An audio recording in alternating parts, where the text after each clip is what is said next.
অবশেষে বাংলাদেশ থেকে আমাদের রিশাদ হোসাইন বিদেশি যে ফ্র্যাঞ্চাইজি লিগগুলো আছে সেখানে দল প্লেন।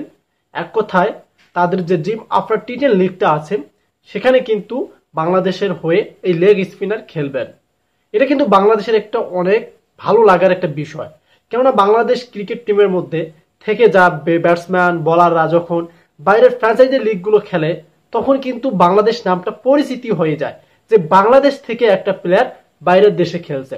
এই তো কিছুদিন আগে আমরা দেখলাম লঙ্কান লিগে আমাদের বাংলাদেশ থেকে শরীফুল ইসলাম, মোস্তাফিজুর রহমান, তাওহিদ হৃদয়, তাসকিন আহমেদ এই 4টা প্লেয়ার কিন্তু খেলেছিল। তবে কিন্তু এবার সেই শ্রীলঙ্কাতে নয়, এবার কিন্তু বিগ ব্যাশ যেটা বলা হয় যে জিম আফরা টি10 লিগ সেখানে কিন্তু আমাদের এই যে Rishad Hossain leg spinner Bangladesh international টিমে যে খেলেন তিনি কিন্তু চান্স পেয়েছেন। সো বিষয়টা খুবই ভালো লাগতেছে, কেননা বাংলাদেশ থেকে তখন এরকম প্লেয়ারগুলো চান্স পাবে বাইরের লিগে, সেটা হোক আইপিএল তো আমরা দেখেছি মোস্তাফিজ বারবার খেলতেছে, সাকিব আল হাসান কয়েকবার খেলেছিল, লিটন দাস একবার চান্স পেয়েছিল। বাট এখন দেখতেছি আমরা ইন্ডিয়া থেকে অস্ট্রেলিয়ার মাটিতে এবং লঙ্কান লিগের মাটিতে পাকিস্তানে এক কথায় বিভিন্ন দেশে বাংলাদেশের প্লেয়াররা ফ্র্যাঞ্চাইজি লিগগুলো খেলতেছে। সেক্ষেত্রে প্রত্যেকটা প্লেয়ার হয়তো খেলতে পারে না, বাট এই যে রিশাদ হোসাইন এবার প্রথমবারের মতো কিন্তু এই যে যে বিগ ব্যাশের যে টিমটা সেটাতে কিন্তু খেলবে। সো এ কারণে কিন্তু একটা বিষয় বিশ্লেষণ করতে চাই যে রিশাদ হোসাইনের যে কেরিয়ার এটা কিন্তু খুব অল্পতে শুরু হয়েছে। সে কিন্তু বাংলাদেশের ইন্টারন্যাশনাল টিমে যদিও খেলছে বাট তেমন বেশি ম্যাচ খেলতে পারেনি।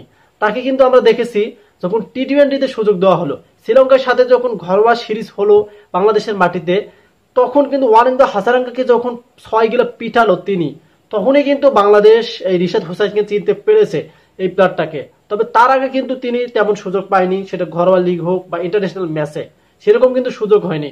বাট রিসেন্টলি আমরা দেখতেছি রিশাদ হোসাইনকে নিয়ে অনেকটাই সমালোচনা চলতেছে, কেননা সে কিন্তু বাইরের দেশের ফ্র্যাঞ্চাইজি লিগে দল পেয়েছে।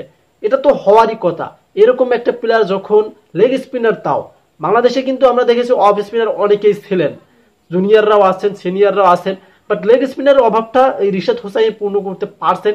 তার সাথে সাথে ব্যাটিং প্লাসটাও তার কিন্তু রয়েছে, এই কারণে কিন্তু তাকে নেওয়া হয়েছে ফ্র্যাঞ্চাইজি লিগে। কেননা বলার তিনি স্পিন বল করেন এবং তার সাথে সাথে ব্যাটিং লাইনটা তার অসাধারণ, এই দুইটা প্লাস পয়েন্ট দেখেই কিন্তু ফ্র্যাঞ্চাইজি লিগে তাকে নেওয়া হয়েছে। তো এই কারণে কিন্তু আমরা অবশ্যই কংগ্রেচুলেশন জানাবো, কেননা রিশাদ হোসাইন যে এভাবেই বাইরের দেশে লিগ খেলবে এটা কিন্তু মানে বাংলাদেশ ভাবতে পারছিল না বা বিসিবি ভাবতে পারছিল না যে রিশাদকে তারা নিবে। আরো তো প্লেয়ার ছিল আমাদের, যেমন মুশফিকুর রহিম ছিল, তাসকিন আহমেদ, শরীফুল ইসলাম, মোস্তাফিজুর রহমান, এরাও ছিল, বাট তারা কিন্তু বেশি ফলো করছে অলরাউন্ডের দিকটা। কেননা রিশাদ হোসেনকে আপনারা অলরাউন্ডার বলতে পারেন, তার যে সিক্স গুলো অসাধারণ হয়ে থাকে।